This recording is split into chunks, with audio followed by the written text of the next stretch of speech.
విద్వేషాలు రెచ్చగొట్టడం ద్వారా రాజకీయ ఓటు సంపాదించుకుంటుంది. దేవుని పేరు చెప్పుకుంటూ దేవుని పేరు మీద ఓట్లు దొబ్బే పార్టీ బీజేపీ. వాళ్ళు సృష్టించే ఈ గోల. నేను ఒక్కటే మాట చెప్తా ఉన్నా, వాళ్ళు ముస్లింలా హిందువులా మరొకలా అని కాకుండా ఏ ప్రజలైతే ఇప్పటికి కూడా అసమానతకు గురవుతూ ఉన్నారో, ఏ ప్రజలైతే వాళ్ళకి రావాల్సినటువంటి వాటా పొందలేకపోయినరో, వాళ్ళు ఎస్సీలు కావచ్చు, ఎస్టీలు కావచ్చు, బీసీలు కావచ్చు, ఎంబీసీలు కావచ్చు, ముస్లిం సోదరులు కావచ్చు, ఎవరైనా కావచ్చు, వాళ్ళకు న్యాయం జరగాల్సిన అవసరం ఉంది. ఇలా ఎస్సీలకు కూడా ఇలా 15% రిజర్వేషన్ ఉంది దేశంలో. వాళ్ళ పర్సంటేజ్ 19% పోయింది. వాళ్ళ లోపల ఇంకా దరిద్రం పోలే, అందుకే దళిత బంధు తెచ్చినాం. కాబట్టి 19% రిజర్వేషన్ ఎస్సీల కోసం పెంచాల్సిన అవసరం ఉంది. డెఫినెట్గా నేను ఘంటాపదంగా చెప్తా ఈ మాట. ఎవరైతే అల్పాదాయం కలిగి ఉన్నారో, ఎవరైతే ధనవంతులతో పోటీ పడలేకపోతున్నారో, ఎవరైతే అర్హులై ఉన్నారో, కులాలకు మతాలకు అతీతంగా అందరికీ రిజర్వేషన్లు ఉండాల్సిందే, అవి కొనసాగాల్సిందే. మనది ఒక టిపికల్ దేశం భారతదేశం. ఒక్కొక్క రాష్ట్రంలో ఒక్కొక్క పరిస్థితులు ఉంటాయి. కాబట్టి అన్ని వర్గాలు సమానంగా ఉన్నాయి. కాబట్టి డెఫినెట్గా రిజర్వేషన్లు తీసేస్తాము, అవి ఎవరైనా సరే వాళ్ళకి నేను వ్యతిరేకిని, మా పార్టీ వ్యతిరేకం. 100% ముస్లింల రిజర్వేషన్ తీసేయడం తప్పు.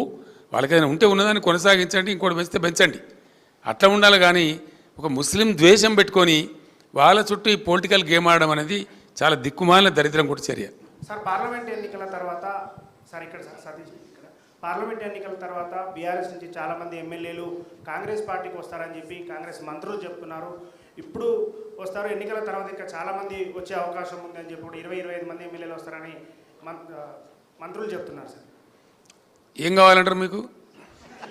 ఎందుకు ఎమ్మెల్యేలు వస్తారంటున్నారు? మీ దగ్గర ఏమైనా సమాచారం ఉందా? నేనేమంటున్నా అంటే, ఒకరోజు రేవంత్ రెడ్డి గారు మాట్లాడి ఇలా సాయంత్రం వరకు నీ దొడ్లు ఎందరూ ఉంటారో చూసుకొని, నా దొడ్డు అయితే ఇంటాక్ట్ ఉంది ఆయన మాట్లాడిన తర్వాత. ఇది కూడా అంతే ఉంది. రెండవది, ఈయననే బీజేపీలకు జంపు కొడతాడని కాంగ్రెస్లోనే చాలా అనుమానాలు ఉన్నాయి డెఫినెట్గా. ఎందుకంటే ఆయన కేసులు కొలిక్కి వస్తున్నాయి. ఓటుకు నోటు కేసు ఏదైతే ఉందో అది భయంకరమైన కేసు, రెడ్ హ్యాండెడ్గా ఆయన పట్టుబడ్డ కేసు. ఆయన తప్పించుకోలేడు కూడా, ఎవరు తప్పించలేరు. కాబట్టి అది మన కింది మీద అయితే ఈయననే బీజేపీలకు జంపు కొడతాడు కేసులు తప్పించుకోవడానికని పెద్ద ప్రచారం ఉంది. అందులో భాగంగా నిజంగా జరుగుతున్నది ఏంటంటే, నన్నేవాళ్ళు డైరెక్ట్ కన్సల్ట్ చేయలేదు, కానీ మా పార్టీలో ఉన్న ముఖ్యులను కాంగ్రెస్ పార్టీలో ఉన్నటువంటి ఒక వర్గం అంతా కన్సల్ట్ చేస్తూ ఉన్నారు. కన్సల్ట్ చేయడంగా స్పష్టంగా చెప్తున్నారు సంఖ్యతో సహా, అన్న మేము 26 నుంచి 33 మంది ఎమ్మెల్యేలు రెడీగా ఉన్నాము, మేము కలుస్తాము, ఇద్దరం కలిసి గవర్నమెంట్ ఫామ్ చేద్దామని చెప్తున్నారు.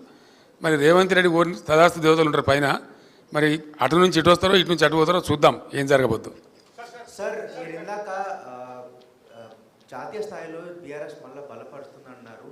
ఈ అసెంబ్లీ ఎన్నికల తర్వాత ఇది చాలా చర్చ జరిగింది, బీఆర్ఎస్ టీఆర్ఎస్గా మారిపోతుంది అనేది. దీని ఆఖరి జరగదండి. నేను చెప్పిన కదా, బీఆర్ఎస్గానే ఉంటుంది, no doubt about it. KCR గారు ఇక్కడ సార్ ఎంతో సంక్లిష్టమైనటువంటి అంతర్జాతీయ విషయాలను సైతం సరళంగా సూటిగా స్పష్టంగా మాట్లాడే కేసీఆర్ గారు లేని లోటు అసెంబ్లీలో స్పష్టంగా కనబడుతుంది. ఆ లోటును ఎప్పుడు భర్తీ చేయబోతున్నారు? నెక్స్ట్ సీజన్ నుంచి చూస్తారు కదా కేసీఆర్ ప్రళయ గర్జన, డెఫినెట్గా చూస్తారు. Sir BRS party next parliament elections తర్వాత కేంద్రంలో మంత్రులు చేస్తామని మీరు చెప్తా ఉన్నారు. మీరేమైనా ప్రధాని రేసులో ఉంటారా? 100% ఉంటే అవకాశం వస్తే ఎందుకుండానే అవకాశం వస్తే ఉండరు. ఎవరైనా నాకు అర్థం గమ్మత్తు, నువ్వు నీకు అంత అమాయకున్నా అవకాశం రావాలనే కానీ ఎందుకుండవు నాకు అర్థం కాదు. I will be in the race. మా సురేష్ భాయ్ సాబ్ నవ్వుతున్నాడు, ఆయనే రేపు కేశవరావు వెళ్ళిపోయింది కాబట్టి రేపు మా parliamentary party leader Suresh Reddy గారు కాబోతారు. రేపు నేను లెటర్ ఇష్యూ చేస్తా ఉన్నా చైర్మన్కు. He will be the main player in Delhi on behalf of BRS.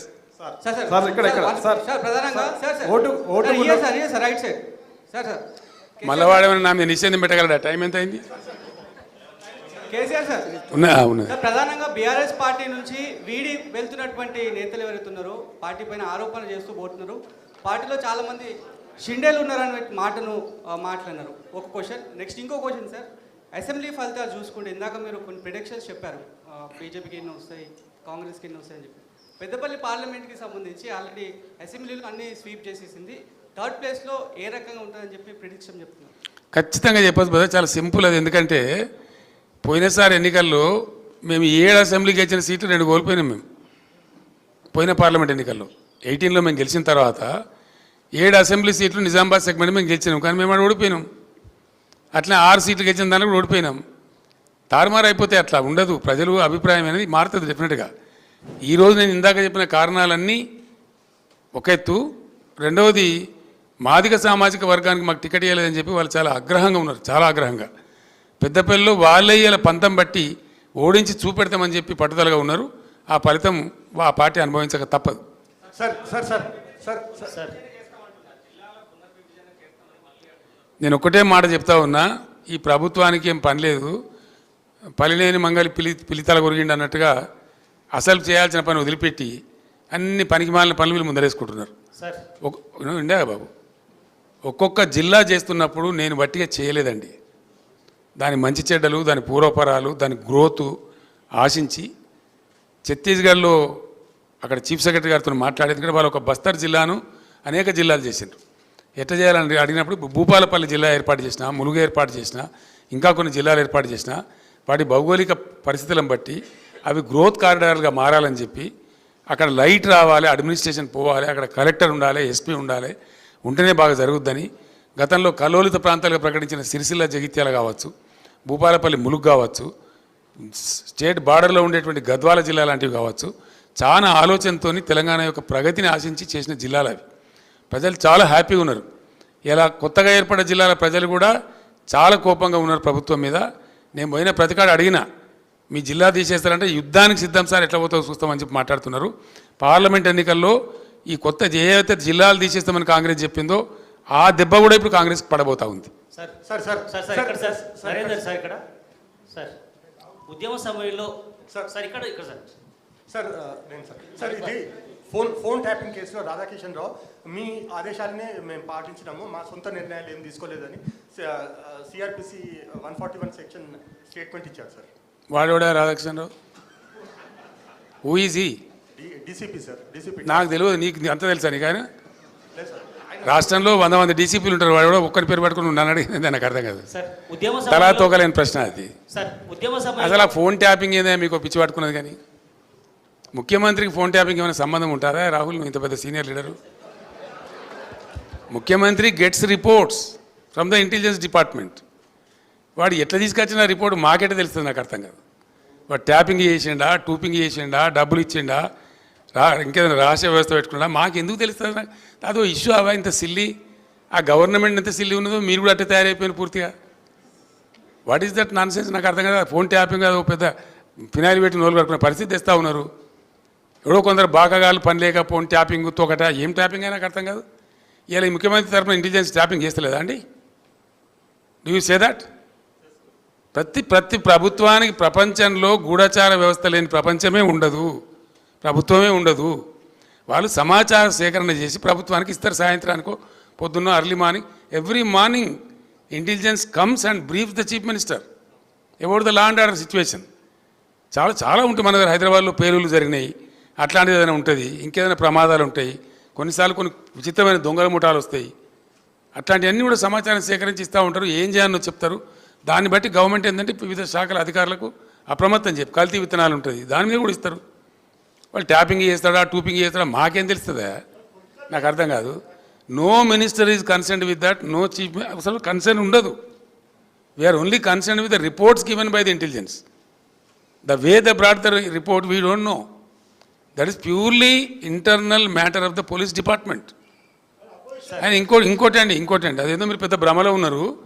పోలీసులు ఎప్పుడు ఫోన్ ట్యాపింగ్ చేసినా బాజాప్తాగా టెలిగ్రాఫ్ యాక్ట్ ప్రకారం, 1869 టెలిగ్రాఫ్ యాక్ట్ ప్రకారం బాజాప్తా రాష్ట్ర హోమ్ సెక్రటరీ పర్మిషన్ తీసుకొని చేస్తారు.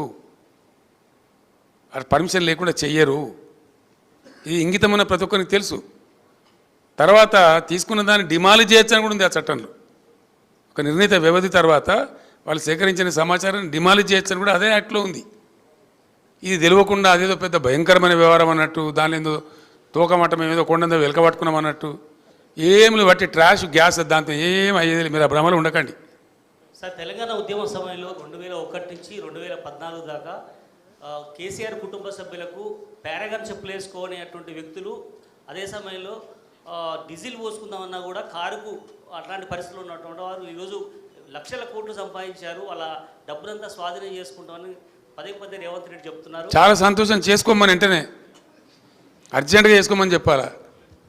పారాగాన్ చెప్పులు లేకుండా నేను ఉంటున్నా రేవంత్ రెడ్డి ఉండేనా ప్రజలకు తెలుసు కదా.